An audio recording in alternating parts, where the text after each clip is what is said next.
이번 시간에는 영양제를 먹는 과학적인 방법에 대해서 알아보겠습니다. 사람들은 어느 때 영양제를 먹을까요? 몸에서 영양소가 부족할 때 보충하기 위해서 영양제를 먹겠죠.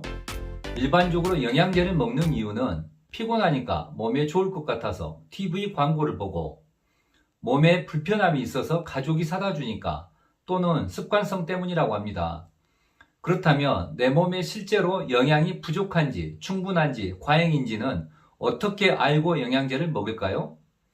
대부분은 몸에 좋을 것 같아서 먹는 것이지 과학적으로 먹는 이유나 근거가 부족합니다.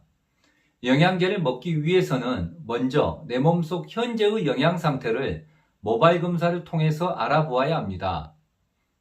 뼈를 다친 사람이 정형외과에서 엑스레이 CT를 찍는 것과 비슷합니다. 유독성 원소의 수치를 보면 중금속이 있는지, 수납, 알루미늄 등 어떤 중금속이 있는지를 알 수 있습니다. 또한 중금속을 몸 밖으로 배출하는 방법에 대해서도 알 수가 있습니다. 필수 미네랄에서는 칼슘, 마그네슘, 아연 등 특정 미네랄이 부족한지, 균형 범위에 있는지, 과잉인지를 알아볼 수 있습니다. 부족한 영양소는 먹어서 채워줘야 하고, 균형 범위에 있거나 너무 과잉인 영양소는 먹을 이유가 없겠죠. 사람의 몸에 필요한 양 60가지의 미네랄 중 필수성을 띠는 미네랄은 20종이라고 합니다. 필수성을 붙이는 이유는 균형 범위를 벗어나서 너무 부족하거나 너무 과잉일 때는 몸에 특정 증상이나 특정 질병이 생기게 된다고 합니다. 예를 들어서 증상을 말씀드리면, 칼슘이 부족하면 뼈나 치아가 약하고 골다공증이나 성장 부진이 있을 수 있고, 철이 부족하면 빈혈, 피부장백, 피로 등의 증상이 생긴다는 것을 우리는 상식적으로 알고 있습니다.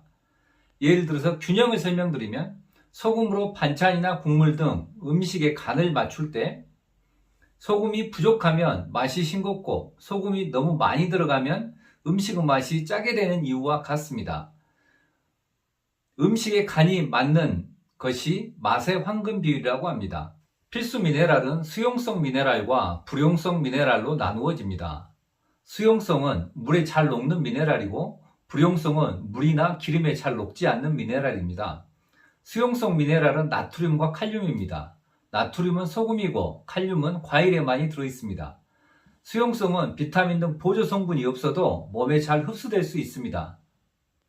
그러나 불용성 미네랄은 밥 먹을 때 반찬 국물이 있어야 하듯이 비타민 B군류가 있어야 몸에 원활하게 흡수가 됩니다. 또 위에서 분비되는 위산이나 소장의 정상적인 흡수 기능도 매우 중요합니다. 필수 미네랄 중 E는 필수 지방산으로 오메가3, 6를 말합니다. 이는 미네랄 원소를 부여받았지만 유일하게 광물질이 아닙니다. 이는 들기름, 아마시유, 달마지꽃 종자유, 등푸른 생선에 많이 들어있습니다.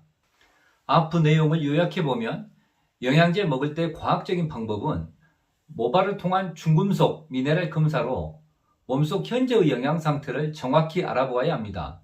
어떤 중금속이 있는지, 어느 정도 있는지, 어떤 영양소가 부족한지, 어느 정도 부족한지, 흡수를 돕기 위해서는 어떤 비타민이 필요한지, 부족량을 채우기 위해서는 하루에 1회 먹어야 하는지, 2회, 3회를 먹어야 하는지, 과잉 복용 시 부작용이 있는지, 이러한 사항을 알아보면 보다 합리적으로 영양제를 섭취하고 건강을 유지, 증진할 수 있으리라 생각됩니다.